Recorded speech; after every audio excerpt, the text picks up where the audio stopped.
What's good, Fins Nation? What's good? It's your boy Reason. And as you can see, the Tua beard is gone, people. I'm a man of my word. Monday morning, that thing was done. And here we are. We are in the middle of the week. And guess what, guys? Tua Tagovailoa is a Miami Dolphin. That's all I got to say right now. So feel happy. Feel the vibes of hope right now. That's all I got to say. It's a new day. The future looks bright, and I can't wait to get into what we got moving forward. I wanted to start off, guys. Quint Riddle made a $13.49 donation over the weekend, and he just said, love the draft pick. So I wanted to shout him out for that. And then Fake Spike made yet another donation today. $20.11. He said, we have tape on Buffalo Bills, New York Jets, and New England Patriots defense. They have no tape on our defense. Does that matter? I mean, it does and it doesn't. Basically the tape is already out on a guy like Byron Jones. The tape is basically already out on Rowe, McCain, X, the tape's not out yet on Noah, but they can go and they can watch him play Alabama and LSU. Good luck to them because those are some of his best games. But there is tape out, and you never count out a guy like Bill Belichick, especially when it comes to defense. But guys, we got we got a special guest. EM's going to join us in a little bit, but we got a special guest moving forward. We've had him on here before. If you don't know, go check out our interview with him from a few weeks ago. He's Bryan Trulen of Quarterback Film Room. Go check him out on Twitter at QB Film Room. You can find his draft guide for all the quarterbacks in this draft with comprehensive breakdowns. It's worth your time, people. It's worth your time. Check it out, especially if you want to read about all of his thoughts on guys not named Tua Tagovailoa in the draft. It's definitely worth your time. It's definitely worth your read. He's great at what he does. We're bringing him back because we want to go over the current Dolphins situation. Here he is back on Phinside, the NFL. Hey, Bryan, how you doing tonight? Hey, Reason, what's up, buddy? Brother, feeling good, man. Chills up my spine every time I say Tua Tagovailoa is Miami Dolphin, brother. Yeah, it was they had everybody fooled, and ultimately it was tanked for Tua, and it's a good day to be a Dolphin fan, isn't it? It is. But don't worry, he still has his haters out there that think we took some brittle kid, et cetera, et cetera. But, guys, like I said, if you don't know Bryan's history and the rundown of what he's done and what he's come from, go back, check out his interview that we had a couple weeks ago, and that'll give you the history on Bryan's upcoming in the game and led him up to where he is right now.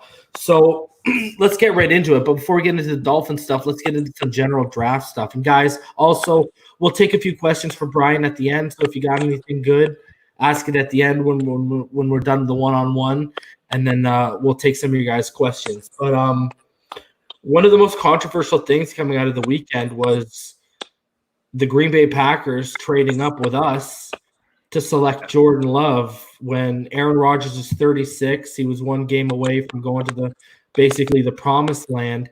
And instead of getting him new weapons, they got his backup. Now, they did the same thing to Favre when he was 35, right? When they drafted Aaron Rodgers. How do you see this moving forward, and what are your general thoughts on them making that selection? Well, this was a Matt LaFleur call. Okay, it looks like, because LaFleur, he had all the cachet after his first year. They went 13-3 heading into year two. There's been rumblings about the relationship, okay, between him and Rodgers, okay? And from an outside perspective, there's a lot of parallels between 2005 when Rodgers was drafted. Brett was in his mid-30s. Aaron's, 36? Yeah. But like you said, Reason, they actually traded up, okay? So they traded up to move up in order to get Love. So it's not like he fell to them like Aaron Rodgers did. So this puts added pressure on Rodgers, added stress. Yes, he had a solid season last year, but if you really watch the tape, the second half of the year, his game was not as sharp as it was when he was an MVP candidate, probably early November, around the Kansas City game. Things sort of fell off, not a cliff for him, but so he's the starter, obviously, in 2020, but I mean, it's clear that, he's not the future now. Love is. So. And one thing me and EM have talked about when we talked about Aaron Rodgers, I want your thoughts on this. One thing we've noticed, and the reason why you've seen kind of a decline in his game is he can't trust his arm like he used to, and his somewhat lazy mechanics in certain areas are starting to catch up with him. You know what I mean? When you talk about Breeze, when you talk about Brady, the reason why they've been able to go into their 40s is because of those flawless, refined, repetitive mechanics. What do you think? What do you think of that assessment? What do you see being the problem with Aaron Rodgers right now, and why you seen the decline in his game over the last 2 years? Well, it's interesting, Reason, because, probably around 2013 or so is when I really started to notice this. And there's been other analysts out there who have also noted this, but he has a propensity to want to play off script. Even if something's there on time or early in the down, he'll bypass an easy completion because he wants to try to play sandlot. Mm-hmm. And when Matt LaFleur came in, the prevailing thought was, well, he's going to make Rodgers play more, disciplined. Structured, yeah. Okay, but it really didn't happen because we saw Rodgers revert back to his sandlot form and left completions on the field last year. And as well as myself, that upsets coaches. Mm-hmm. Okay, even if the result sort of nullifies, not taking an easy completion. With Mike McCarthy, he kind of had a coach who Rodgers could, for a lack of a better term, overpower in that sense. But LaFleur, I mean, it looks like he's not going to be taking that from Rodgers.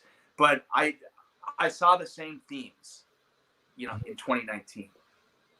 And yeah, you're right, because I mean, I think the power shifted, because if you remember when LaFleur came, I believe was it the owner or the GM that called Rodgers and basically said, "Hey, don't screw this up," right? Like he was being told, "Don't screw this up," and he was basically putting a foot down that this guy is our future moving forward. Because at max, what have they got? 4 years left with him, but probably not. I mean, people are joking around about him going to San Francisco.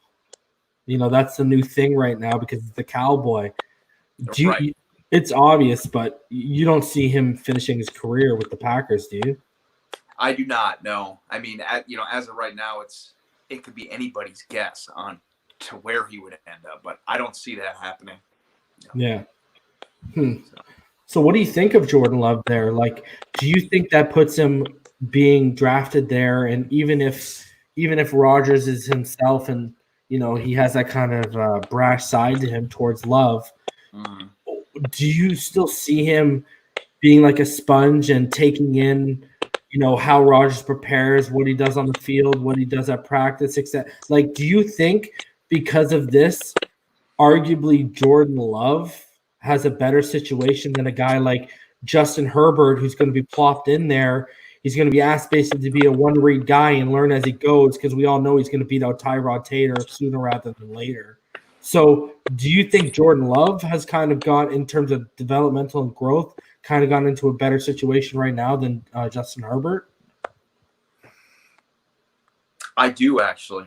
And the reason for it is because Love is going into this thing with, a lot of confidence from the head coach, from the general manager.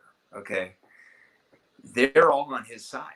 Okay, mm-hmm. So what that means is that they're gonna, want to place him in the optimal spot to have success. Okay, so it's not gonna be necessarily a situation like Rodgers was in at first, where you have Favre and where you have a new head coach. No, I mean that the head coach wanted Love. So I think he's going to be fine. In terms of Rodgers being a mentor, I don't think we're going to see that from Aaron. I don't think he'll be like Favre was to him. I think he'll be somewhat accommodating, if he has to be. And then in terms of Herbert's situation in comparison to Love's, I mean, I think Herbert's going to a solid spot as well. With Anthony Lynn, who is an innovative mind, in terms of working with athletic quarterbacks. So I think Herbert's in a good spot, but ultimately I think Love is in maybe a better spot because of how they're going to want to groom him, so. And Herbert also has a ton of weapons available, right? Like that's the one thing that Jordan Love won't have as he's coming up right now, at least, right? Yeah, I mean, well, that's another interesting point because you can look at it as the Packers not taking wide receivers, but they signed Devin Funchess this offseason, and obviously he's been hit or miss, but if he's at the top of his game, he could arguably be an elite receiving threat. I mean, it's true. And then they have some of the younger guys who are either entering year 2 or 3. So I don't think the Packers wide receiver core is as bad as people actually, think it is. So. So what's your projection on Burrow at the next level? Like, do you see him as a Pro Bowler? Do you see him as a solid starter? Do you see him 1 year leading in passing yards and touchdowns? Like, what do you see from him at the next level right now in that situation? Yeah. So with Burrow, I believe that he can be a solid NFL starting quarterback.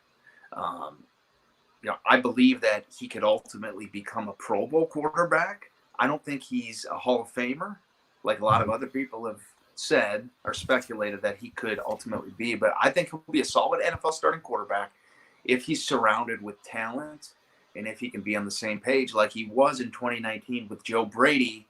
If Zach Taylor, if he can really establish a great working relationship with Burrow, he's going to be a good quarterback.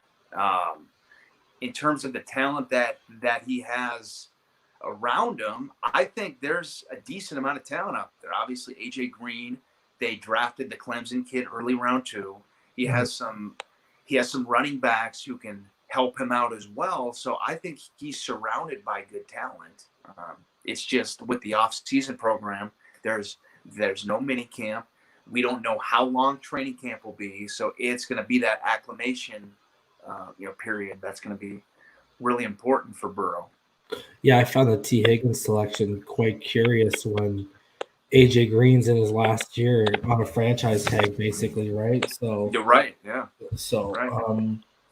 Do you think Burrow has enough weapons and good enough coaching to be basically effective from day one if they get in a good amount of OTAs in training camp? And do you see him being probably the day one starter there?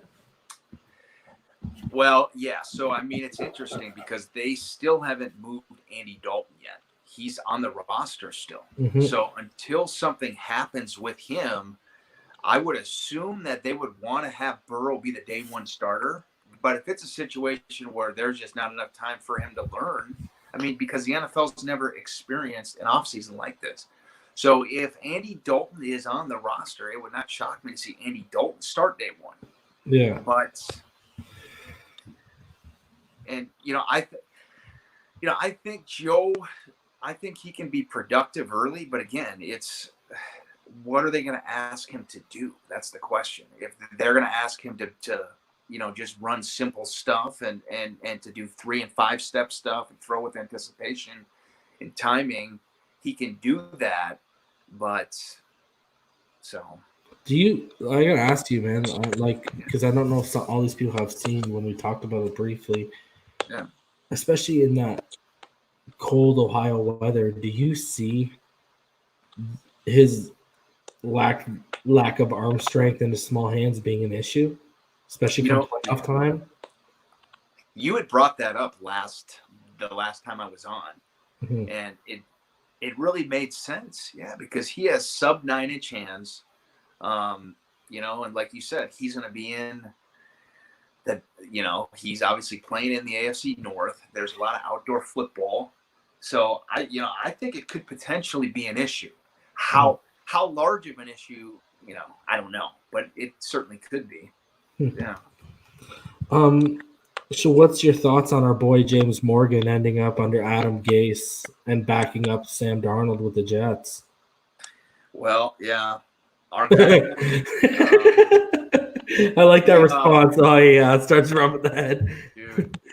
Dude, obviously, me and you were huge James Morgan fans, as were a few select other people, in this sphere. But I think that, I think Adam Gase really likes the kid. Okay. I think he was handpicked by Gase, and then obviously the GM. We know Sam Darnold's the starter, but frankly, Morgan can do some things that Sam Darnold can't. In terms of arm strength. I love the pick.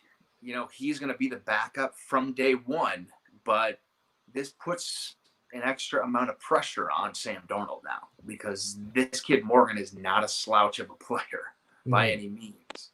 So, I don't think there's any risk for Sam Darnold right now, but if things maybe go south, or if they lose, 4 or 5 games in a row, and they have no other choice than to play Morgan for a change of pace, he could take off with this thing and never look back. So, I mean, yeah. Like, do you think that's gonna be, even though we know it's gonna be Sam Darnold? Yeah. Do you think it's gonna be one of the more interesting battles at training camp for the Jets to watch, even though we know it's Darnold? Yeah, that's it's going to be Morgan sort of working in the bullpen, I think, for a while, because it's going to be Sam Darnold's job. He's only entering year 3, so there's no pressure right away on him. But it's going to be an interesting situation to monitor as the year goes forward, and then into 2021 as well, depending upon how the season ends up for him. And I got to ask you this, because I found it interesting, because they're just such polar opposites. Yeah. What are your thoughts of Jake Fromm being drafted to the Bills and backing up Josh Allen? Because you got a guy in Josh Allen who's so talented athletically, but then you got a guy who's arguably the least athletically gifted in this draft in Fromm. And then when you go, Josh Allen's got an absolute bazooka. I mean, Jake Fromm's got damn near a noodle for an arm. So, like, what do you make of that? Like, they're complete polar opposites, man. From the obviously Fromm intangible wise, like pre-snap, post-snap, he's smarter than what Josh Allen was coming out of Wyoming. That's not a question, right? Like, I'm not denying that. But when you go to arm talent and athleticism, arm strength, my bad, arm strength, athleticism, like Josh Allen's got him beat by a couple quarter miles, right? So, like, what do you make of that pick? Yeah, well, I mean, it's interesting because Fromm was slipping in the draft. There were some who thought that he would be going round 3, maybe round 4 at worst. I thought that he would be a round 5 pick, and that's ultimately where he ended up going. I think it was a situation here, Region, where the Bills were, they saw Fromm available and they had no choice, because he can add depth in the room. He's a similar style player to Matt Barkley, who they have as a backup, already. Fromm's another case, like you had mentioned with Joe Burrow, hand size. He's got 8.5-inch hands, and he's going to be playing up in upstate New York now, trying to grip a football there. I mean, obviously the Bills, if Fromm is playing, that's not going to be a good sign for him. But I think he can add value to the quarterback room in terms of helping Josh Allen see things a little bit better. So I think that's where his value is. Study buddy. But I think his ceiling is as a backup at the next level. But yeah, I agree. Not the biggest fan of Jake Fromm. So who do you think, when you look at all these quarterbacks that was drafted, when you look at scheme and team fit, who do you think, and give me, out of all the quarterbacks, you can go through all of them, whoever you want, give me who you think landed in the best scheme team fit? Well, it's going to either, let's see here. It's going to either be Herbert or Tua.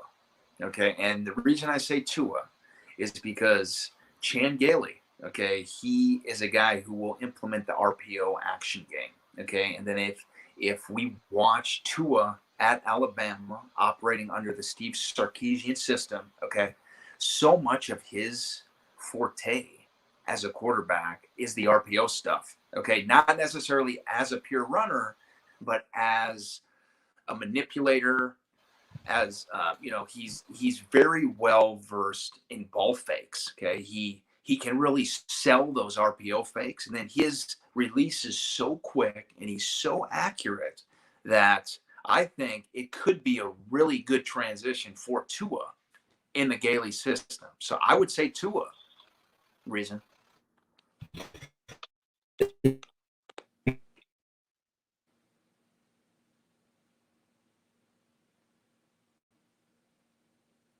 Are you still there?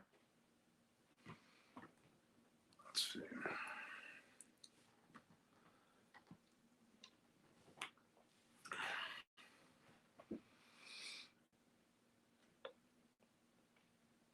Yeah. Let's see.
Guys, I guess reason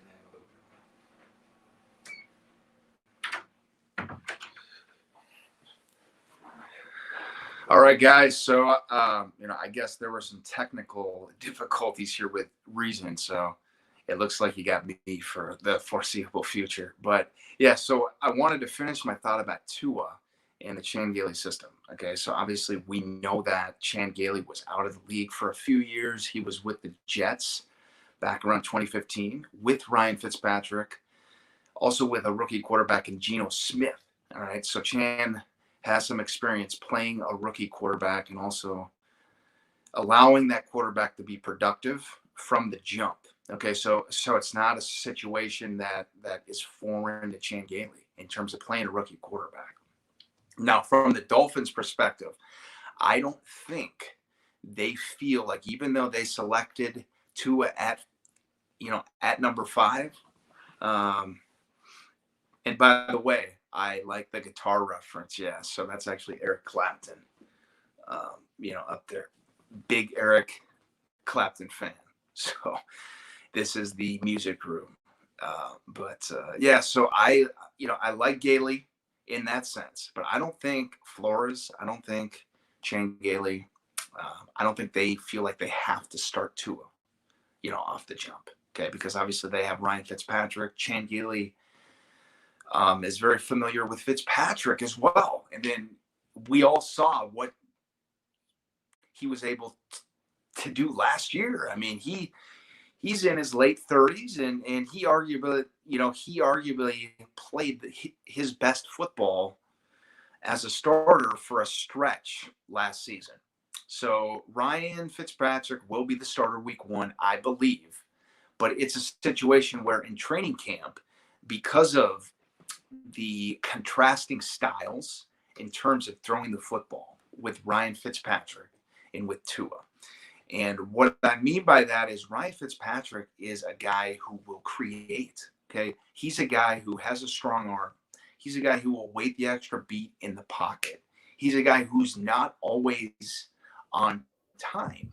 So he's almost like Rodgers in that sense. And I think Tua could be a guy who, if he has an opportunity to play early or even in training camp, he could really operate the Chan Gailey system smoothly, maybe even smoother than, Ryan Fitzpatrick. I mean, I don't know if Reason agrees with this, but I mean, I could see that happening. Yeah, sorry about that, guys. I had connection issues. Yeah, I think the only person I see right now coming in and even competing with running the RPO against him is arguably Malcolm Perry from Navy that we selected in the 7th round, the quarterback, running back, wide receiver from out there because he's fast. I don't see Fitzpatrick really utilizing the RPO very well. I mean, I could be wrong, but I mean, it's crazy because I was talking about this before we drafted him with, on this platform and on TD Fins Talk. I was saying, guys, don't sleep on the fact that Chan Gailey has the perfect offense to implement this. And now you see the last couple of days, this is one of the topics that Miami beat writers are talking about is the RPO now becoming a factor. And, I don't know if you covered this when you were talking to the people in the chat, Bryan, but I don't know if I've ever seen many better at running the RPO than Tua Tagovailoa. Well, yeah, and I mean he's obviously well versed in it, okay, already. So I think it's going to be a seamless transition for him. It just, if he had to start day 1, he could, but I think it's going to ultimately be a risk management, proposition from, Flores and company if they want to, have him start from day 1. Mm-hmm. He could, but ultimately, is that what they really want to do for the long-term, approach? So you obviously think they made the right pick then, taking him at 5. I do. For a while there, I was really into Justin Herbert. Okay. For the Dolphins, I thought he would be a really good fit, as well. But the more I watched Tua later on in the process, and the more I went back and watched some old Chan Gailey tape, and it really makes sense as to why they drafted Tua. He's going to be able to really fit in this offense. Here's that problem. Maybe have you identified any young quarterbacks that have really blossomed or flourished under a Chan Gailey system yet? Well, I had mentioned when Geno Smith was a rookie, mm-hmm. in 2013. Chan was the offensive coordinator for the Jets that year. That was the year that Mark Sanchez got hurt in the preseason, so they had to go with Smith. And if you remember, he actually played okay at times and, actually played well at times too. Obviously, there was a lot of inconsistent play mm-hmm. with Smith. But Chan Gailey's able to, he could make a young and inexperienced quarterback at the NFL level look good still. And then obviously with Tua, much more talented than a Geno Smith is. So, do you think drafting Tua Tagovailoa signals the end of the Josh Rosen experiment in Miami? Well, you don't see him being able to run an RPO efficiently, do you? I don't, and that was part of the reason why the Arizona Cardinals elected to wash their hands of him after a year, because with the Cliff system, that was something that they felt that maybe he wasn't all too good at doing. Mm-hmm. So he's more of your classic drop back passer, your classic pocket guy. So with the Rosen experiment, I think when they made the trade for him during the 2019 draft, it was more a 1-year trial and possibly a 2-year trial. But I don't think he necessarily fits with this offense, and he needs to be watching his back because they signed Jake Ruddock to a futures deal. Mm-hmm. So there's some competition there, right? Yeah. So what do you think Tua would have to do, and how impressive would he have to be to supplant Fitzpatrick as a starting quarterback of the Dolphins on opening day? Yeah. Well, see, I don't think that's going to be as easy for him to do as a lot of the people think it is. Now, if you're going strictly from a performance standpoint, yes, he could beat out Ryan Fitzpatrick day one. Okay, if that's the route that they want to go. But I don't think they necessarily want to do that. And I say that because of, how Ryan Fitzpatrick is viewed within the locker room. Okay, he's a leader. He's an NFL veteran. He's seen a lot of football. He can teach Tua some stuff by having Tua watch him, if it's a month, if it's 8 games, 10 games, whatever. Okay. So I think there's a lot of value that can be learned from watching Fitzpatrick. And then we don't know if his hip is 100% yet. I mean, it's only been 6 or 7 months? Mm-hmm. November, right? Since the injury. Yeah. So from a pure skill standpoint, there's no question that Tua could certainly be a day one starter for the Dolphins. But and what you saw last year, reason of how Fitzpatrick performed, I mean, he had stretches where he was really tearing things up. Yeah.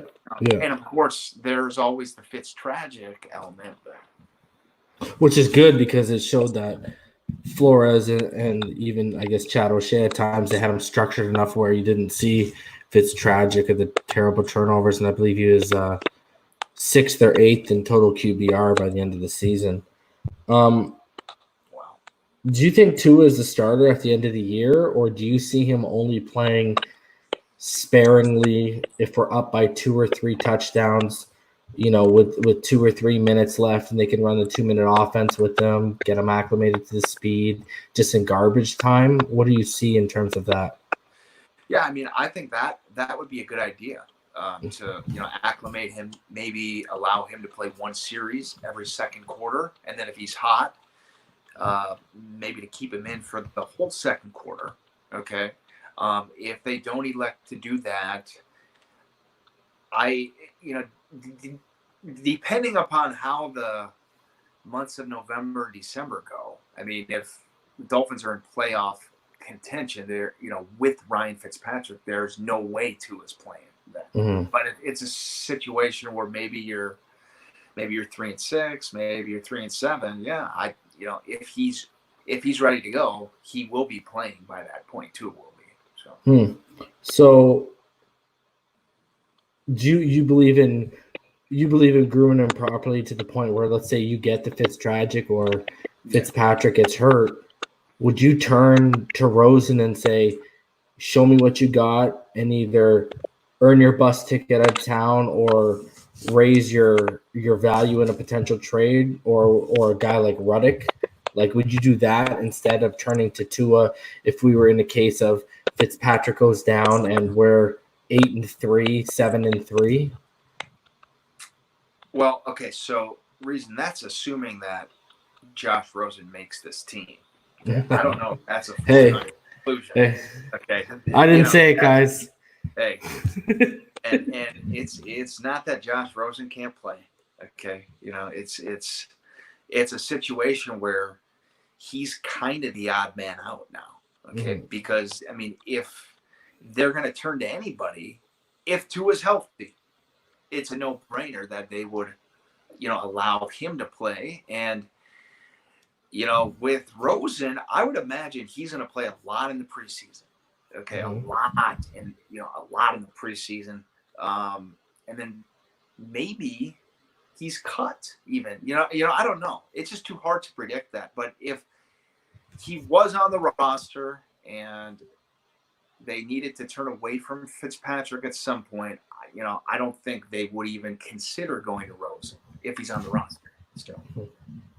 So, what are your thoughts on Jake Ruddick? And do you think that the Dolphins signing him to a futures contract makes him the real threat to Rosen, and that kind of might signal that Jake Ruddick is expected to be the number 2 if Tua potentially takes over in 2021, because Fitzpatrick's contract will also be done too. Right. Yeah. So with Jake Ruddick, he was in Detroit as a rookie, and I believe maybe even as a second-year player, and then he was released, and then you guys signed him. But he had a really impressive rookie preseason with the Lions. So he's a guy who obviously the Dolphins value, and if they were to cut him after the preseason, he would be picked up on waivers. Okay, so it ultimately comes down to who do they want, who do they think who has more potential to be a number 2 and to be a quality number 2 in all the ways that a backup has to be. And is Josh Rosen really that guy, or is it Ruddick? And to me, it's Ruddick. I think you would agree that, so I think he's a key piece for him, and I ultimately think he's going to probably make this team. So. And so let's say Tua gets handed the ball, whether this year at some point later in the season or whether to start 2021. Yeah.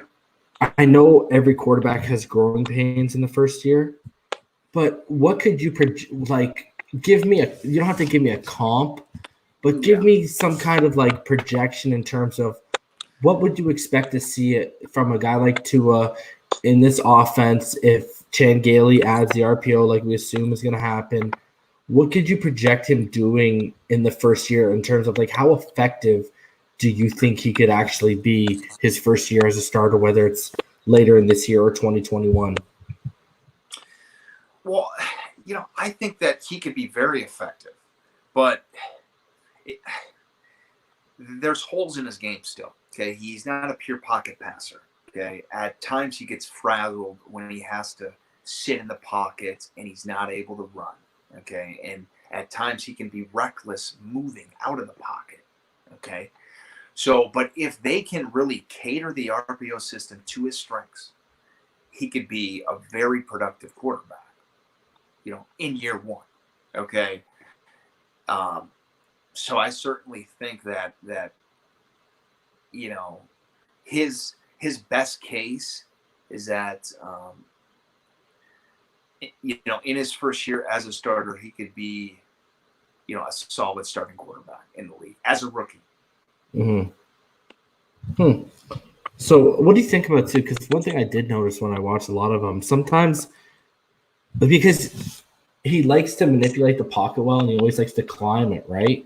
Don't you find sometimes that he'll climb it even when he's clean and create his own pressure at times? Yes. And that's something at the next level where you got to get that out of your game, because that will not end well at the next level. And I don't hear a lot of people talking about that. I want to hear your thoughts about that. Do you see that? Because it's crazy. When you see the pocket collapsing around him and how he climbs it, it's a thing of art. But people don't talk about when he climbs it, when there's really not pressure there to deem you climbing it. Next thing you know, he finds himself up in trouble in the interior. Can you explain to people just what doing that at the next level could result in? Yeah, no, that's a great point. What it can result in is it can result in injury, okay? And that's something that he wants to avoid, as as do the Dolphins want him to avoid that as well. But it can really make him frazzled, okay? And it can speed up his process if he's always trying to climb the pocket, or if he's trying to extend, or if he's trying to run away from a guy. And with Tua, though, he has a great ability to find his easy answers quickly. All right. So in a sense, he can, not have to climb if he has an easy answer who's maybe his number 2, 3, or even fourth option that he can find and throw an accurate pass to. Okay. So that's something he excels in. And in the RPO-based system, that's a staple of that system. So I think that's the reason why he fits so well in this, is because if he plays smarter, he already has shown the ability to really get the ball out fast, make really good decisions, and he's naturally accurate in the quick game and the intermediate game and even deep. Mm-hmm. So it's all going to be about the staff really, making him realize that he needs to use his great ability to get rid of the football quickly because he's an accurate thrower. So, and to not try to do too much. So. Where do you, in terms of so I always tell people this, I say, listen, if you're just an okay processor at the collegiate level, at the NFL level, you're probably not going to be a good processor. Okay. So where do you see him in terms of his level of processing, and how do you see him in terms of, do you like his ability to run through his progressions, or do you think he needs to work on that a bit more? Well, I like it, because we need to remember that he played in a system at Alabama that had pro-style staples in the system, okay? His offensive coordinator was Steve Sarkisian this past season. And then he also played under Mike Locksley, who is now the coach at maybe Louisville. Not exactly sure where.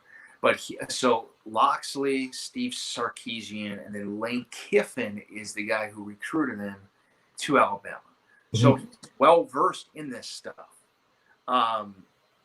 So he can go through his reads really quickly, like you said. He's a really quick processor of information.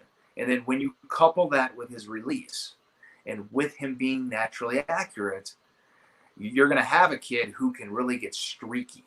All right. So I think that's what the Dolphins really want him to be, is that streaky passer who can really play fast for them. Mm-hmm. Really get the ball out of his hand. And he's very rhythmic. You can see him once he gets into his rhythm, everything just starts he starts making every throw. You know what I mean? He starts making plays. That's when the wow plays start, is when he starts hitting that rhythm. Midway through the rhythm, you can just see the comfort just sets over him. And I couldn't agree more with what you're saying. It's about getting him to that rhythm and keeping him into it. Right. So, because that's the one thing I've known too, is when you see him is, what happened against Clemson when they lost. There were times where he got out of his rhythm, right? He started making bad decisions. So, and it's like what you go earlier, it's pressure, right? The pressure can frazzle him and get him out of his rhythm, especially if you get it going early, right? It happens to all the greats. I mean, it happens to Tom Brady, right? One thing that's always been known is when you get consistent pressure from beginning to end, usually Brady doesn't have the strongest game. So, when you look at Tua, what do you think is his best transferable attribute to the next level? Is it his ability to manipulate safeties and corners with his eyes? Is it his ability to identify leverage with his receivers and the corners? What do you see as the intangible trait that you don't see on the field with his arms that you see with the mind?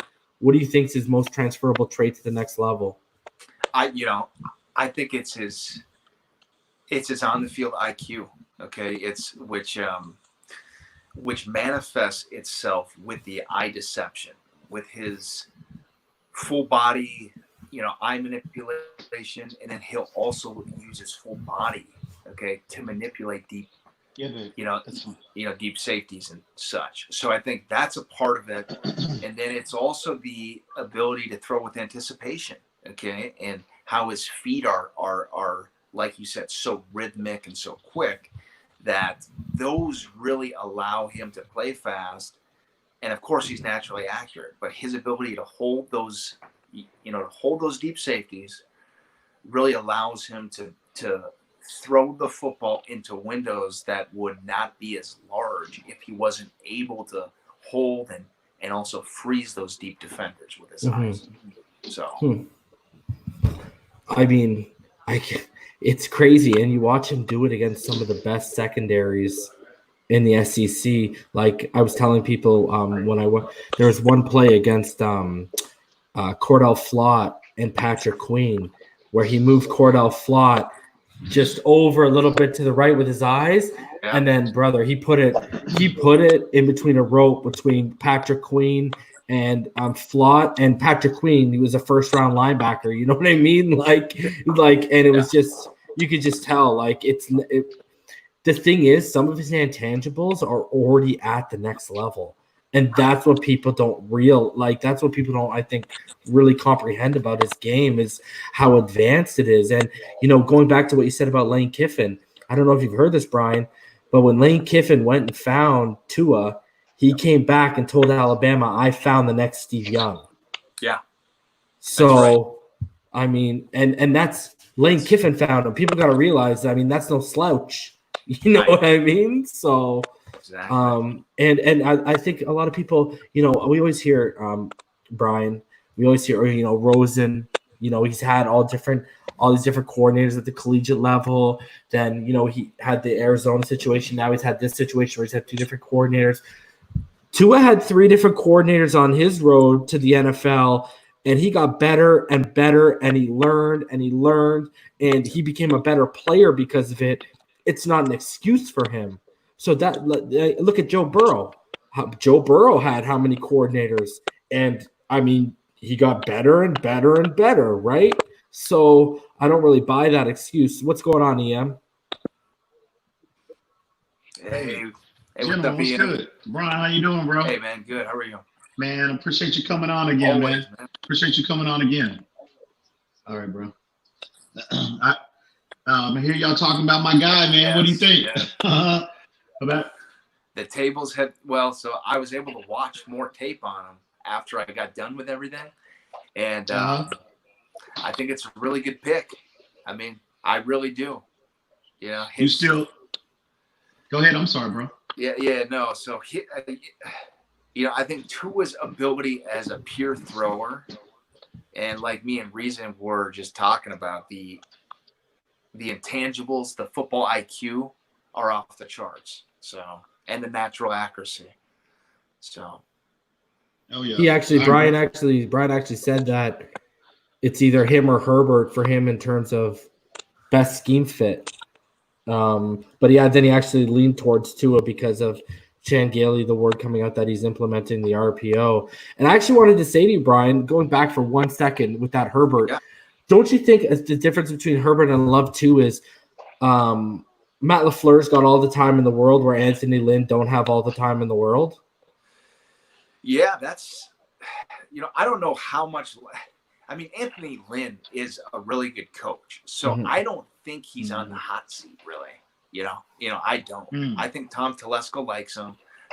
I don't think he's on the hot seat at all, but it's just he's going to start Tyrod Taylor first, okay, as he should, okay, because that's his guy.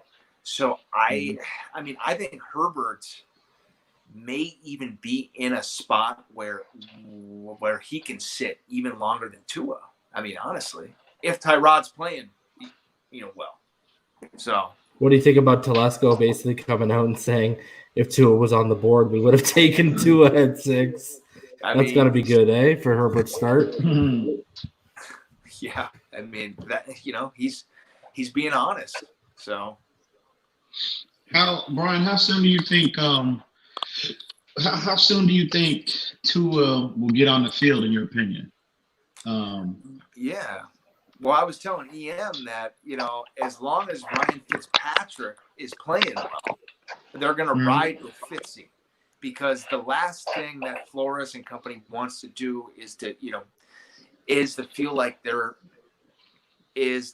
being forced to play Tua. because that's just not going to be a healthy situation. But if either if he clearly shows that he can operate this Chan Gailey system better than Fitzpatrick from day one, which I don't know, honestly. I mean, I don't know if that'll happen because of the fact that Ryan Fitzpatrick has experience in this system, or if things go south and they're out of the playoff hunt, then you have to turn to him at some point in year one. So.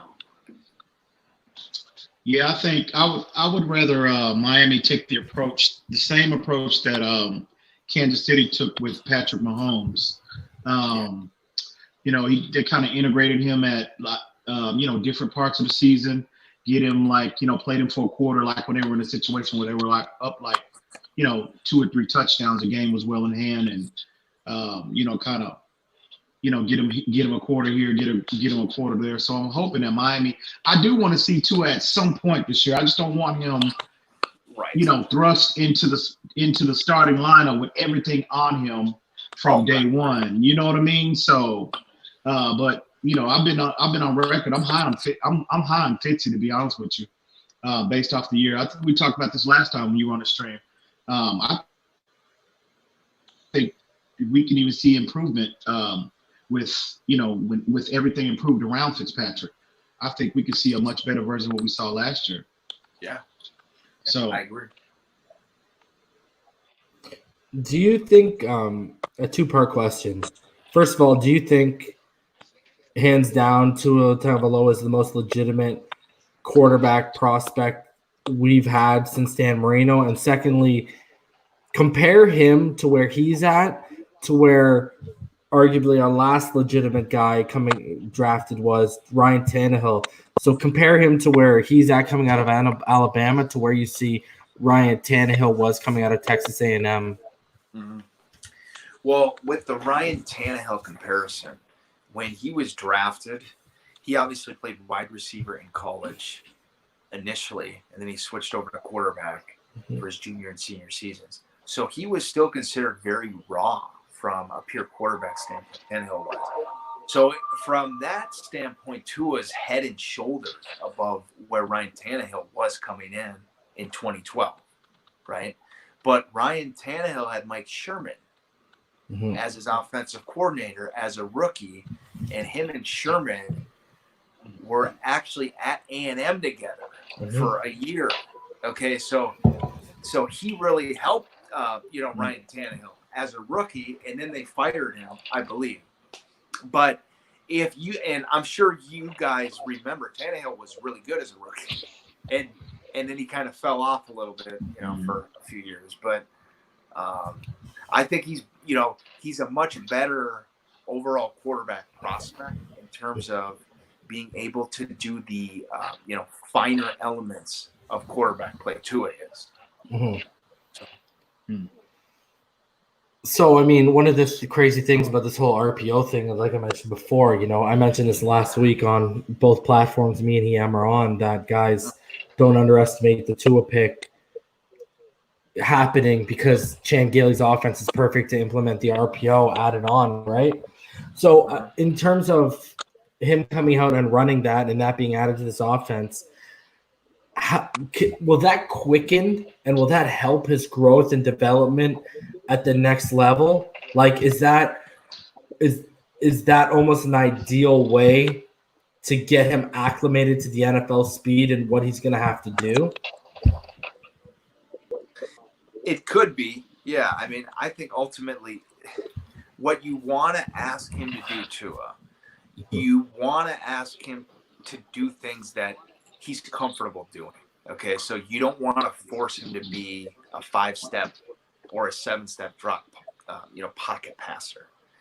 So I think inherently the RPO-based system allows him to really do what he does best. Okay. So, but the question is, how early are you going to want to play him? Because I have a feeling that he's going to really show up well. Okay. Because if you watch his pro day, if you watch the, all the videos that were leaked out by, Chris Mortensen and company, he looked really good.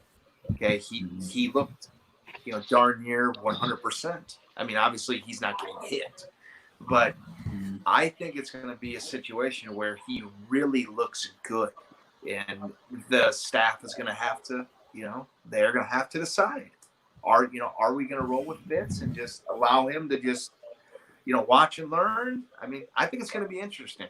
Yeah, because the implementation of this RPO, you're already starting to tailor your offense to a guy who runs it, arguably the best I've ever seen on film. And that's besides Fitz being kind of acclimated to Gailey's offense firsthand and also being familiar with the terminology and stuff. That RPO thing, if that becomes a integral part of what they want to run, that kind of gives Tua a step ahead of the whole field that we have, right? Yeah. I would agree. Yeah. And I mean, like I said this before, I could see Malcolm Perry coming in and running the RPO, but I ain't about to see Fitzpatrick out there running the RPO consistently. You know what I mean? Because he kind of ran out of necessity this past season. He didn't really run, first choice, right? So, I mean, guys, do you think that the RPO could quicken his progress along to? That's why we could see him quicker than normal, even if the last 2 minutes they want to get him out there and just run the RPO.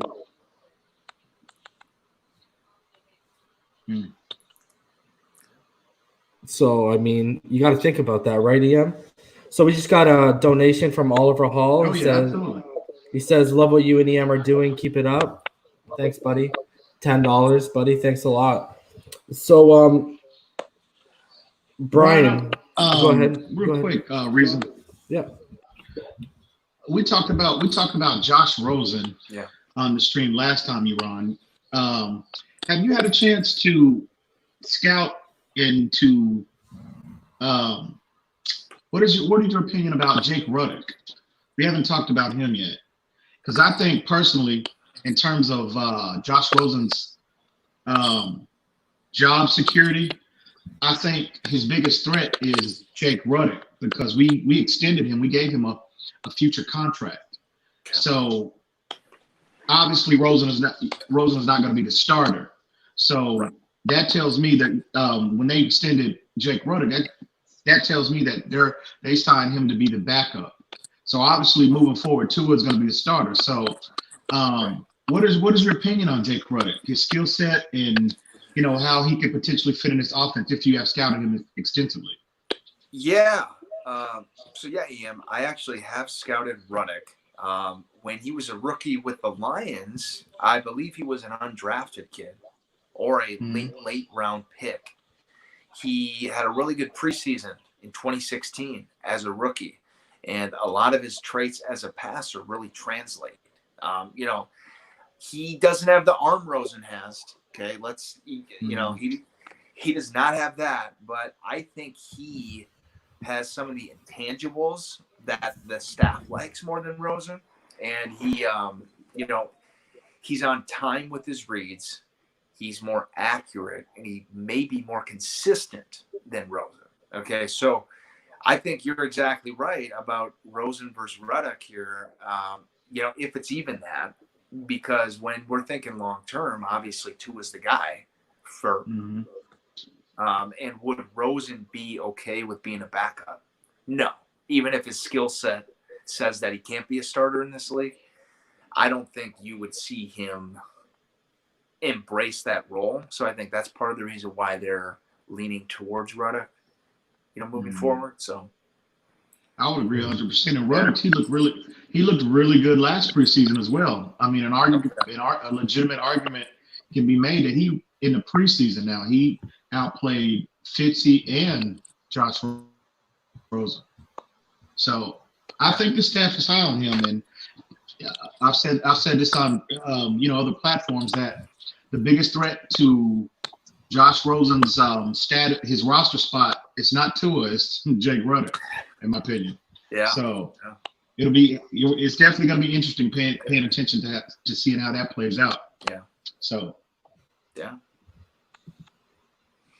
And actually, I just heard that Josh Rosen's old offensive coordinator from college, Jed Fish, he is on the Patriots staff.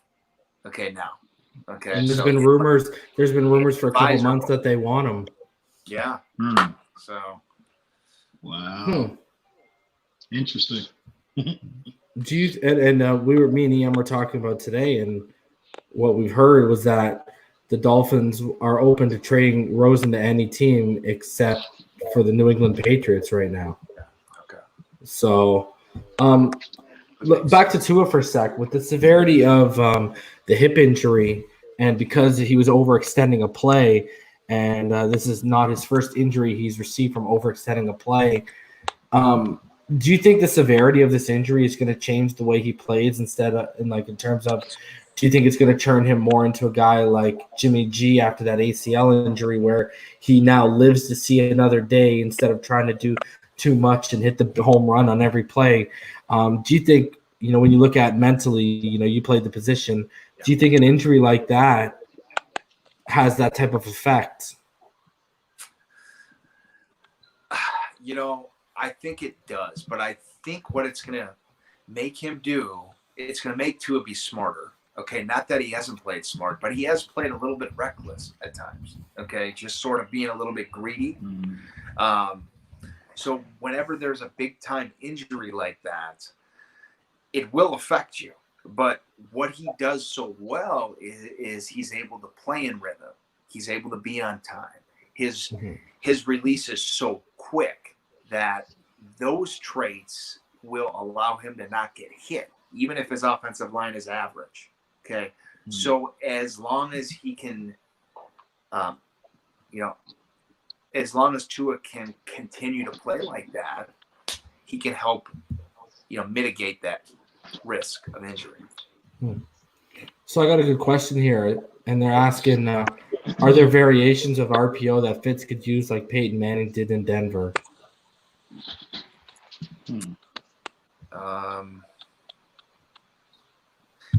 I don't think they were really running a true RPO in Denver, were they?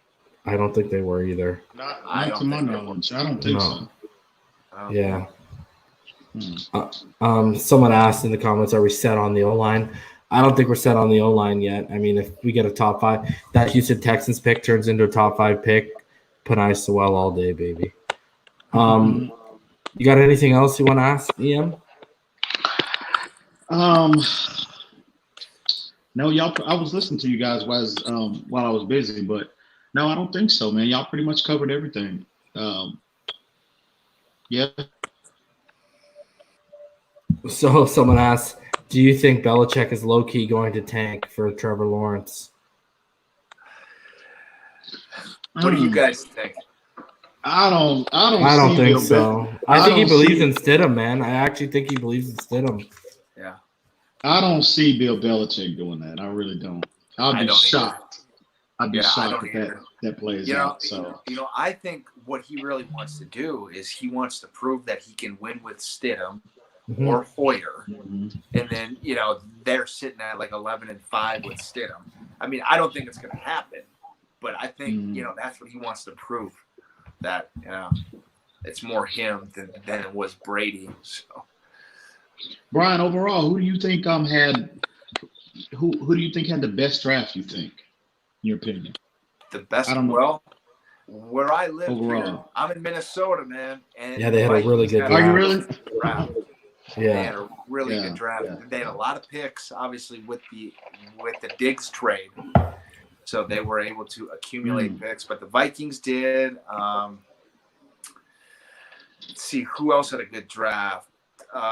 Tampa Bay did as well, with the offensive lineman early, with the safety here from the Gophers, who they got. I think the Bucs did too. That was our guy, man. Antoine Winfield, we wanted him bad, brother. Oh, we wanted him so bad. We're banging the table. Yeah. Him or Ashton Davis from Cal. Yeah. Yeah, man. So we got a donation from Havoc Maker. Love what you guys are doing. Keep it going. Great Fins Talk, $5. Thanks a lot, brother. It's greatly appreciated. So I gotta ask you, Are you a Vikings fan? Not really, no. So who's your team? I don't think we asked you this last time. Yeah, I mean, honestly, I don't really have a team, man. I mean, obviously, growing up, I was a big Vikings fan. But then as I got into playing more, I kind of lost interest in a team. Now, when the Vikings brought Favre in here in 2009, I was back on the bandwagon. And then after he left, they had Ponder, and I just lost interest. Are you a Kirk Cousins fan? Not really, man. No. Man, I tell you, Favre, that was a crazy. The first year, when you that was a crazy year, bro. Man, yeah, I know. Sidney Rice, Adrian Peterson, bro, Percy Harvin. Oh my God, that was a crazy year, man. Nico says applications for becoming a Dolphin fan is open to the public, Brian. Absolutely. Yeah. Absolutely. You better get it. You better get on that bandwagon now, bro, because it's about to happen. I feel it. Yeah. I feel it. Yes, sir. Havoc Maker says Ponder will make you lose interest real quick. Yeah. Oh yeah, absolutely. Absolutely. Right, all right, Brian. Well, we appreciate you for coming on again, man. Thanks, guys. It was always a pleasure. Maybe we'll get you on before the season starts. When we actually know how this all pans out, right? So, because it's going to be one of the more interesting things to watch of like what happens with Josh Rosen. I mean, what's your guys' prediction? Is Josh Rosen traded? Oh, he's done. He's toast, in my opinion. I think he's done too. Yeah, he's toast. I mean, I think worst case is they end up cutting him, but obviously they're going to want to try to trade him first. What are you gonna get for him though? Like, and I hate to be that guy, but like, you ain't getting a second back. That's for sure. No. Like, are you even getting a fifth? Are you even getting a fifth? No way. What do you get? A bag of balls and a tackling machine? That's where we're getting. That's what we're getting to, right? Maybe a gift card to Arby's. And I'm hoping that Miami gets rid of him the sooner the better, because I don't want any distractions going into training camp. You know what I mean? I don't want to hear any grumblings or anything. I just want to get it done, get it over with. And, hey, man. So because I think that's what some of the Tua doubters or Tua haters are still clinging to is, Rosen's. They built the offensive line. It's going to give Rosen a chance. Well, guess what, guys? What they want to run doesn't really exactly fit what Rosen can do, right? So, but yeah, Brian, I want to thank you a lot for coming through again. I really appreciate it, man. Thanks, guys. Thanks, Reason. It's greatly appreciated, man. Greatly appreciate it. And thanks for hosting the show when I had some technical difficulties. Yeah. I wasn't sure. Yeah. No problem, guys. All right, brother. All right, man. We'll see you next time, Brian. Thank you very much, buddy. All right, bro. So, yeah, I want to thank Brian again for coming through. Always awesome chat. Sorry about that 2-3 minute area where my internet went to the depths of hell. But bro, I don't know what's going on. My internet has been crazy as well, bro. I don't know what's going on, man. Bro, what the one time it goes out today has to be in the middle of that interview. Like, what are the freaking chances? So as EM's internet freezes a little bit, you gotta love it. So Larry L says he's rooting for Rosen to beat out Fitz. Well, keep rooting, bro. Good luck with that one. Good luck with that one. So I don't think, bro. Seriously, I don't think Josh Rosen will be on the roster come start of the season. Yeah, and you know what's crazy about this pick too is weren't we telling all these people too when we're saying, hey, I'm pretty sure I said if 2 is on the board at 5, you better order your jersey, okay? Yeah. And one of the reasons why I said is because Chan Gilly runs very similar to what they ran at Alabama. You know what I mean? You were spot on. You have been saying that like months ago. Months and months ago. So yeah. And I really think EM like That's what worries me about him playing this year is he's going to have a leg up. Fitzpatrick's been in Chan Gailey's offense before, but once that RPO is installed and if he becomes an integral part of what they want to run moving forward, man, that doesn't give him a foot up. That gives him a leg up on the competition. I agree. But look, as long as Miami is winning, if Fitz is the starter, and I think, and this could very well happen. I am fully anticipating this. Training camp, OTAs, Tua is looking magnificent, head and shoulders above everyone else. But I think Fitz earned he based off what he did last year. They're going to start him as long as the Dolphins are winning. Okay, and Tua could be outperforming him in practice. Okay, but I really think as long as we're winning, Fitzpatrick will remain the starter, and Tua will be. They'll err on the side of caution with Tua. So I think that's the smart play. I think unless Fitz reverts back to Fitz tragic and he is just stinking up the joint, and Tua again is outperforming him, I can see Tua on the field. I think he's really going to get on the field this year. If we have football this year, I think Tua at some point will get on the field. I just don't want to see him day one starter and everything placed on his shoulders when they do integrate him in offense. Again, I'd rather take the approach of the Kansas City Chiefs.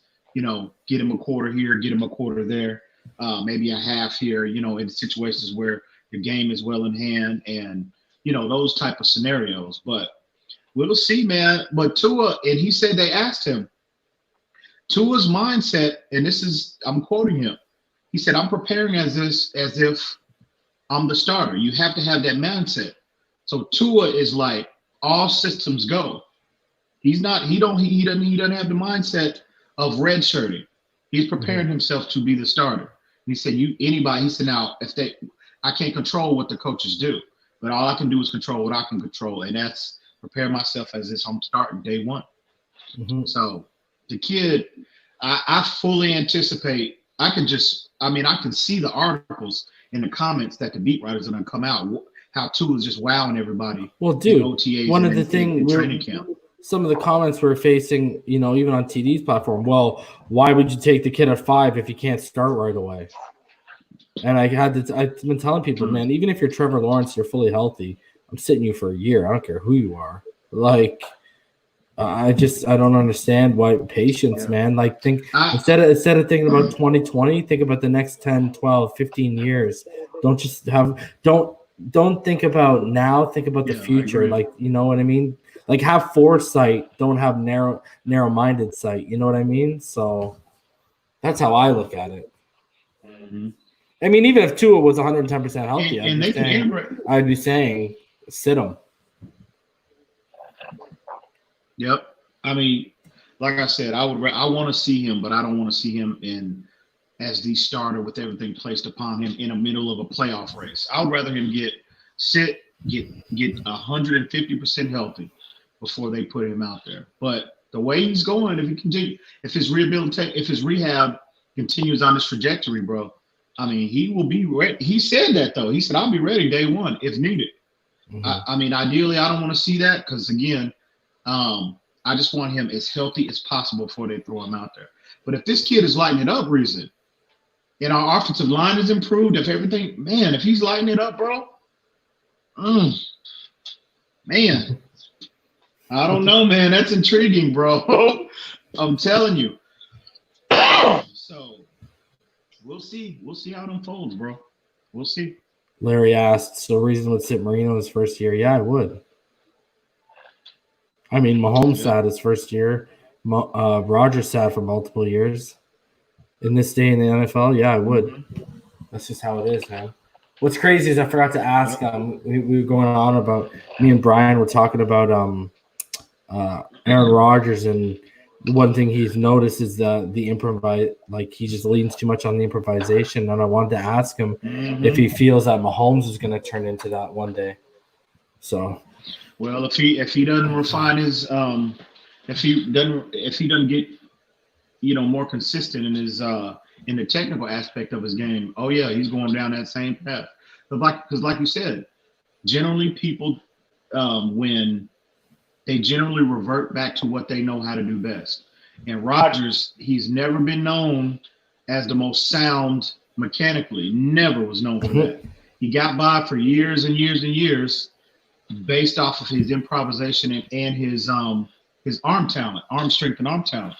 But now he's getting older. You see the dip in arm strength. You know what I mean? That's why you see the Larry Mahomes sat behind Alex Smith because Alex Smith put up a Pro Bowl year, and because he's saying no, he didn't. And so did Rodgers. Rodgers sat for like 3 years. 3 years. 3 years. I don't know what's going on there, but yeah, brother. Anything else you want to say before we get out of here? No, bro. No, man. We're good. We're good. When are we doing? When we have a ball game on Friday? So Friday night, guys, we're gonna have Mr. Ballgame on, and we're gonna go over the draft selections in terms of the secondary, and then he's gonna give, similar to Bryan, we're gonna go through the secondary and outlook of the secondary and all the battles that are going on. And for people who aren't subscribed to TDs, we'll go over Ballgame's resume, so to speak, a little bit before we get into this. We get into all of it, but yeah. So Friday night we're gonna have Ballgame on. I'm anxious to see. I'm sure he's had time by now to dig into the tape of Noah, the cornerback we selected in the first round. I'm anxious to see what he's seeing on film. Guess what? I got it down. Ready? Noah Igbenogany. There you go. Now you can say his name. No, you don't just have to call him Noah Igbenogany.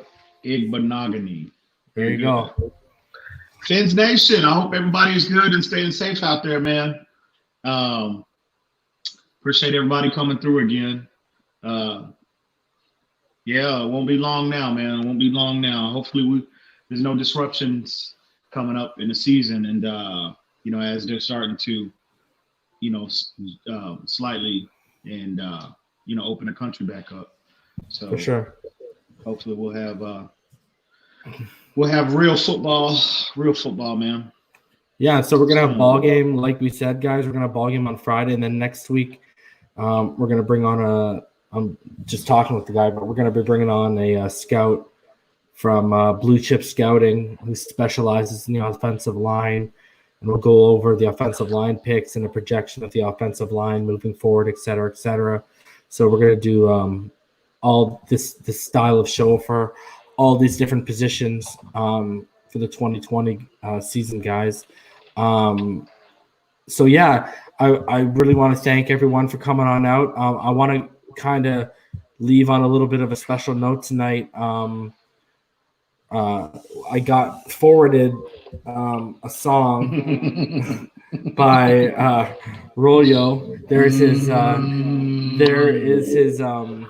link. You go find his Instagram there, his YouTube there, his Twitter there. Everything there is for him if you go hit that link. But guys, I'm just gonna play 30 seconds, a minute of it, and then I'm gonna end the stream. I want to thank all of you guys for coming out again. It was awesome to have all of y'all. I appreciate all the donations. All day, every day. For sure. All day. Fins Nation, you know what it is. I appreciate all the donations. We are going to see you guys again on Friday. And guys, you already know what time it is. Peace out, guys. Fins up. And let's get into this song. Potentially the intro song moving forward, if everything goes, if you guys like it, if you guys are feeling it. So until next time, guys, thanks for coming out.